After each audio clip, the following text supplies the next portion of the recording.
Assalamualaikum warahmatullahi wabarakatuh.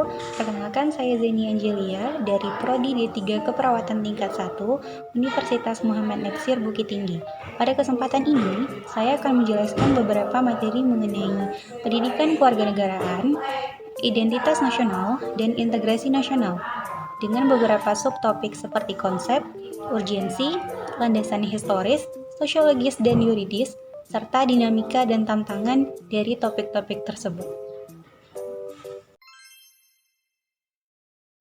Yang pertama yaitu pendidikan kewarganegaraan atau PKN.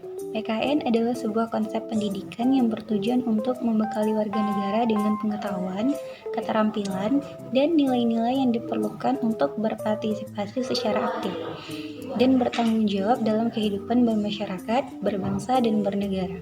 Kemudian konsep ini memiliki urgensi yang tinggi karena melalui pendidikan kewarganegaraan, individu diajarkan untuk menghargai hak dan kewajiban sebagai warga negara, serta memahami dan menghormati keragaman sosial, budaya, dan politik dalam masyarakat.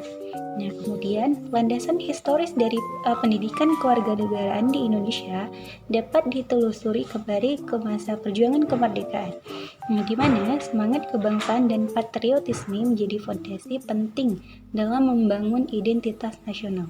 Kemudian landasan sosiologisnya terletak pada keanekaragaman masyarakat yang memerlukan pemahaman dan penghargaan terhadap pluralitas sebagai kekayaan bangsa. Nah, selanjutnya, secara yuridis, pendidikan kewarganegaraan didukung oleh peraturan-peraturan hukum yang tertuang dalam UUD 1945 dan berbagai peraturan pemerintah yang mengatur sistem pendidikan nasional. Nah, kemudian, dinamika pendidikan kewarganegaraan mencerminkan perubahan sosial dan politik yang terjadi di masyarakat. Nah, termasuk adaptasi kurikulum untuk mencerminkan isu-isu terkini dan penggunaan teknologi informasi dalam proses pembelajaran. Nah, tantangannya itu meliputi kebutuhan untuk mengembangkan kurikulum yang relevan dengan perubahan zaman, kemudian mendorong partisipasi aktif siswa dalam kehidupan demokratis, dan mengatasi ketidaksetaraan akses pendidikan di berbagai daerah.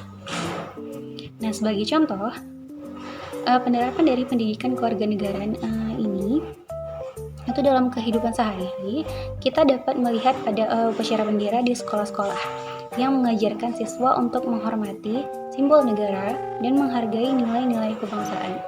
Nah, di masyarakat contohnya seperti terwujudnya dalam bentuk toleransi dan kerukunan antar warga negara yang berasal dari berbagai latar belakang agama, ras, dan suku.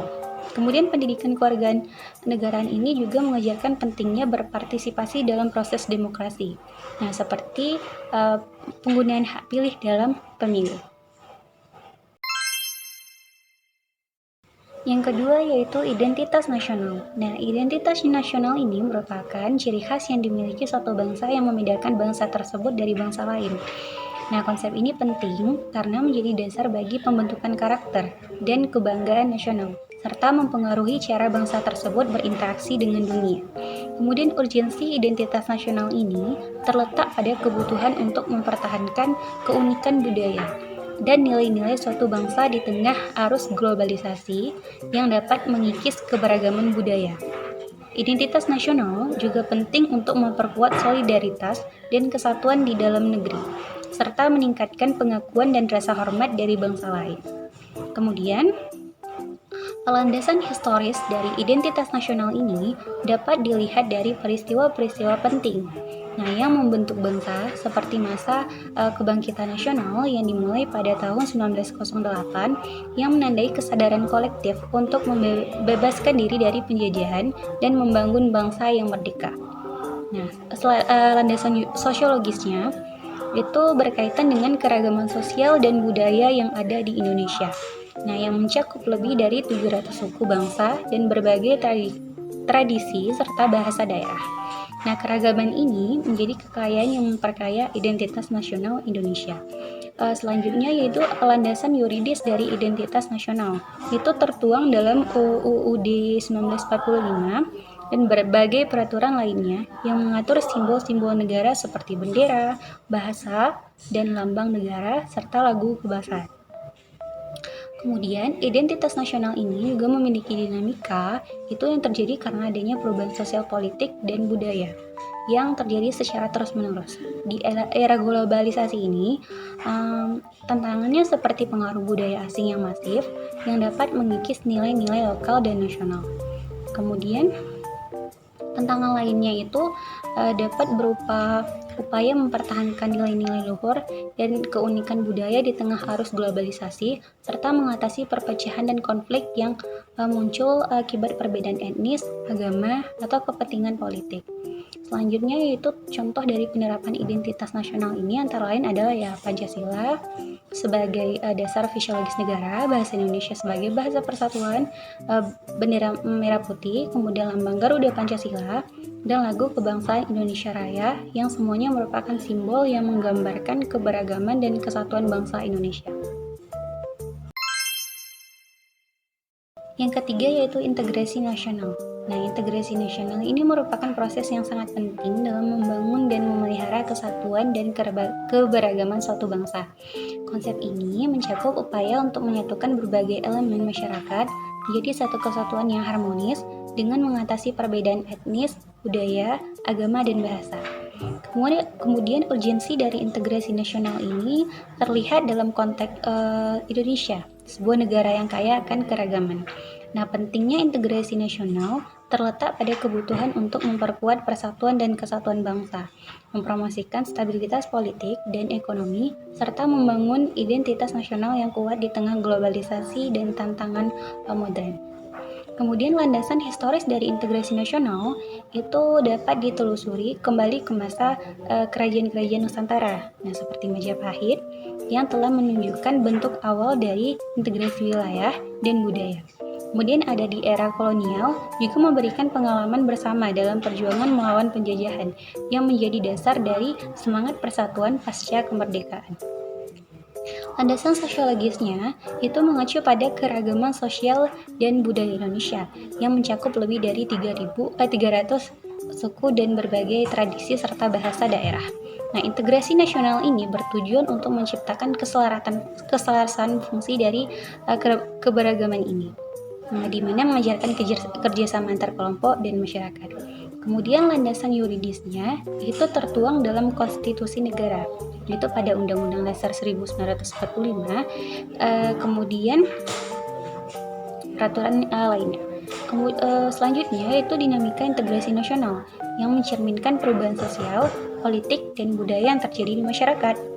Nah, di era reformasi, tantangan integrasi nasional semakin kompleks dengan munculnya isu-isu seperti globalisasi, radikalisme, dan disparitas ekonomi.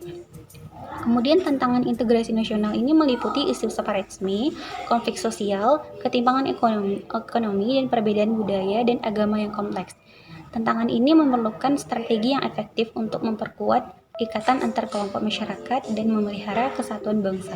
Nah, sebagai contoh, itu integrasi nasional dapat terlihat dalam berbagai aspek kehidupan sehari-hari seperti, nah, misalnya seragam sekolah, kemudian ada gotong royong yang tidak membedakan perbedaan agama, ras, dan lainnya dalam praktiknya. Kemudian ada akulturasi dan asimilasi budaya, di mana budaya daerah tertentu diintegrasikan ke dalam kultur masyarakat lain. Nah, melalui upaya-upaya ini, integrasi nasional terus berkembang dan beradaptasi untuk memenuhi kebutuhan dan tantangan zaman. Nah, sebagai seorang mahasiswa, saya merasa berkewajiban untuk memberi manfaat kepada negara. Nah, ini bisa saya lakukan dengan belajar giat untuk mendapatkan pengetahuan dan kemampuan yang nantinya saya dapat aplikasikan untuk kemajuan negara, dan dengan terlibat aktif dalam layanan sosial, baik melalui program universitas atau kegiatan yang saya mulai sendiri. Universitas Muhammad Natsir Bukit Tinggi berdiri sebagai lembaga pendidikan yang mengedepankan inovasi dan nilai-nilai keilmuan. Nah, di mana berkomitmen untuk mencetak generasi muda yang tidak hanya unggul dalam akademik, tetapi juga memiliki integritas dan kepekaan sosial. Nah, jadilah bagian dari keluarga besar Universitas Muhammad Natsir Bukit Tinggi dan raih masa depan yang cerah dengan pendidikan yang berkualitas. Nah, pendaftaran mahasiswa baru untuk tahun 2024 telah dibuka. Ayo, segera daftarkan diri Anda. Sekian materi yang dapat saya sampaikan. Jika ada salah, saya mohon maaf. Saya ucapkan terima kasih. Saya sudahi dengan Assalamualaikum warahmatullahi wabarakatuh.